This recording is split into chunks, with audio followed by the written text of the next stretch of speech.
What if I told you some of the most normal things you do every day are quietly making your brain worse at thinking and lowering your IQ? Let's start with something most people take pride in: multitasking. Answering messages while watching a video, checking emails while working, switching between tabs every few seconds. It feels productive. But cognitively, multitasking does the opposite. Every time you switch tasks, your brain pays a small cost: focus breaks, context resets. Over time, you don't get better at doing many things, you get better at not going deep into any of them. Your brain learns to skim, to react, to move on before thinking finishes.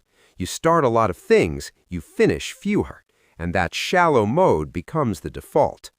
Then there's something almost everyone does daily: doomscrolling. Short videos, quick posts, endless updates. Each one gives a tiny hit of novelty, not meaning, not understanding, just stimulation. Your brain isn't designed to process hundreds of unrelated pieces of information in one sitting, so it adapts. Attention span shortens, patience drops, thinking becomes reactive instead of reflective. You're consuming more than ever and remembering less than ever. Not because you're incapable, but because nothing is asking you to process. Next comes something we often underestimate: sleep deprivation. Even one bad night of sleep can lower attention, memory, and decision-making to levels comparable to being mildly drunk. But here's the problem: most people don't notice it. They don't feel stupid. They just feel slower, more irritable, less motivated. Over time, chronic sleep loss doesn't just affect energy, it affects judgment. Your brain struggles to hold information, connect ideas, and regulate emotion. You're not less intelligent, your brain is just running on low power mode.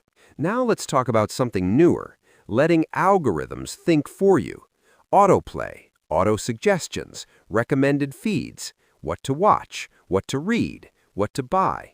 The less you choose, the less your brain practices decision-making, and decision-making is a cognitive skill. When everything is pre-selected, your brain stays passive. It reacts instead of evaluates, accepts instead of questions. Over time, this trains mental laziness, not because you want it, but because you're rarely asked to think deliberately. Another quiet one: never being bored. Boredom feels uncomfortable, so we eliminate it instantly.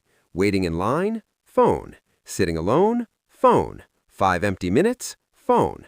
But boredom is where the brain stretches. It's where imagination forms, where problems untangle themselves, where creative connections happen.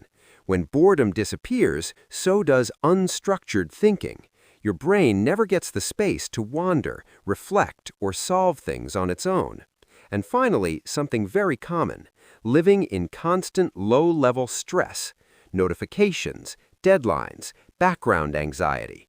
When stress becomes constant, your brain shifts into survival mode. In that mode, it prioritizes speed over accuracy, reaction over reasoning. Complex thinking becomes harder, memory gets patchy, curiosity shrinks. Again, not because you're less capable, but because your brain is protecting you.